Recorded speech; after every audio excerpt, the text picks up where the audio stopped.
имаме зголемување на бројот на новоинфицирани со COVID-19 за 20%, имаме се уште вакцини, какви се плановите, стратегиите, бидејќи еве Србија има 2 милиони вакцинирани, а сум се затвора.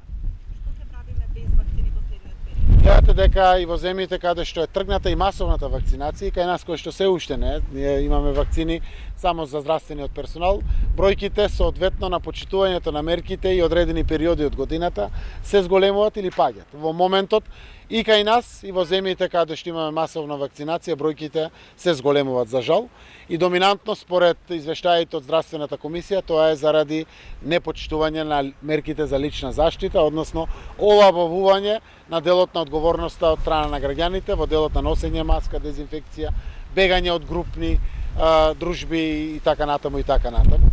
Вакцини во нашата земја имаме повеќе од 11.000 стигнато, 4.380 вчера беше објавено од министерот точната бројка на вакцинирани здравствени работници и продолжуваме понатаму со таа вакцинација.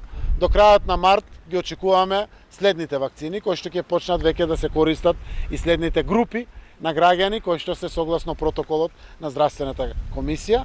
Тоа што можам да го објавам е дека до крајот на март очекуваме од ковакс механизмот да стигнат 33,6 до 15 април 67,2 илјади или 67.200 или точно 31 март и 15 април 100.800 вакцини по ковакс механизмот. Очекуваме од Pfizer исто така конечна потврда, заради тоа што таму беше ветено дека до крајот на првиот квартал, тоа е крајот на март, очекуваме и кинеските вакцини, можно е да стигнат.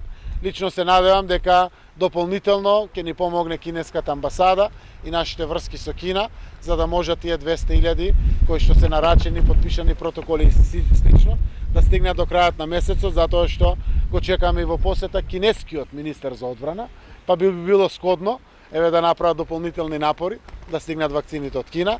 Рускиот амбасадор е целосно посветен заедно со нашиот министер Венко Филипче за обезбедување на следните количини од Спутник, од тие 200.000 кои што се нарачани, а овие денови ни соопшти од Европската унија дека ќе треба да правиме и промена во законот заради обезбедување на гарантен фонд во државата за последици евентуални од Pfizer вакцините, за да може да се убрза постапката и од Европската унија за добивање на вакцините. Ова го кажувам во сплот на сите активности што ги правиме како опиди да набавиме вакцини од секаде, каде што тоа е возможно. Јас се надевам дека до крајот на месецот март веќе ќе имаме вакцини за да почнат и другите групи освен здравствените работници.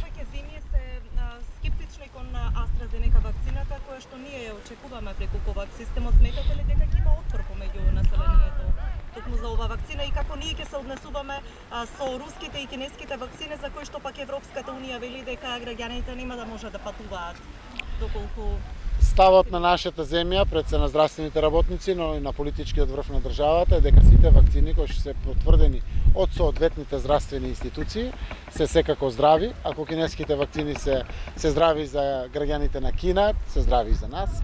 Исто така и руските, исто така и европските, исто така и американските вакцини. Впрочем, ние имаме нарачено од сите вакцини кои што постојат. Она што досега го знам дека таа тема на дебата за AstraZeneca веќе е одстранета, иако во поново време пак се појавува во некоја земја и верувам ќе биде одстранета, посебно со тоа што ќе го соопшти Европската здравствена институција за лекови.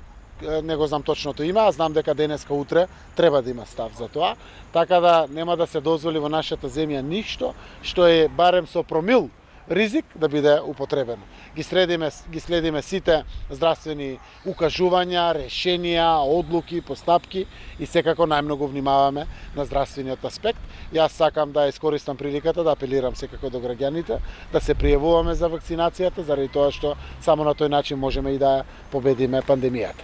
Дали скандалите, доказите приложени во случајот Рашковски водат кон негово разрешување? Рашковски не е повеќе генерален секретар во владата, тој е секретар во мојот кабинет. задолжен за имплементација на програмата на владата и за сите други активности кои што значат капитална реализација на програмските определби на владата. Јас уште еднаш само да потврдам, очекувам било која од институциите надлежни да направи контрола и да направи проверка. Тоа е Државната комисија за спречување на корупцијата, соодветното обвинителство.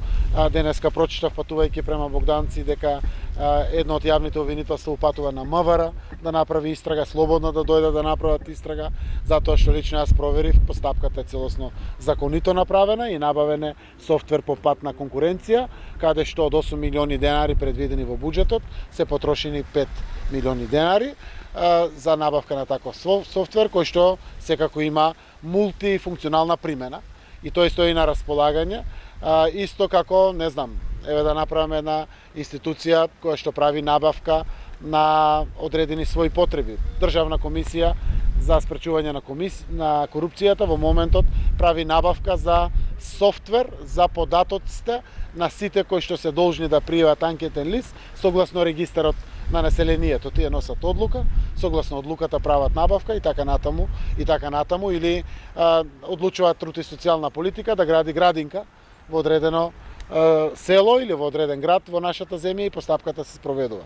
Односно, уште еднаш апелирам да секоја надлежна институција која што постои во државата за проверка на законитоста во постапката да направи конкретно проверка и да достави извештај. Јас како претседател на владата, кој што го имам именувано за секретар, за еден од секретарите во мојот кабинет, ќе постапам директно доколку има било какво прекршување на законот. Однапред, сакам да ставам ограда дека не треба секој да биде обвинуван заради тоа што претходно имал создадено свој систем, го патентирал како систем, односно како процес, одредено право, го отстапил бесплатно, нормално на користење на својата земја и дека на тој начин е забрането да се спроведува постапка за да се набави таков систем, таков софтвер за потребите на државата. Односно, сакам да ја испратам пораката дека луѓето кои што се инвентивни во државата, кои што се докажале во својот приватен и професионален план и требаат на државата да бидат ангажирани. Но секако исто така да потврдам, ако било кој се огрешил во законот или има барем неетичко постапување во делокругот на своето работење, јас сум тој кој што ќе преземе директно понесување одговорност за таквиот човек кој што направил такво однесување, односно ќе побарам негова оставка или негово разрешување.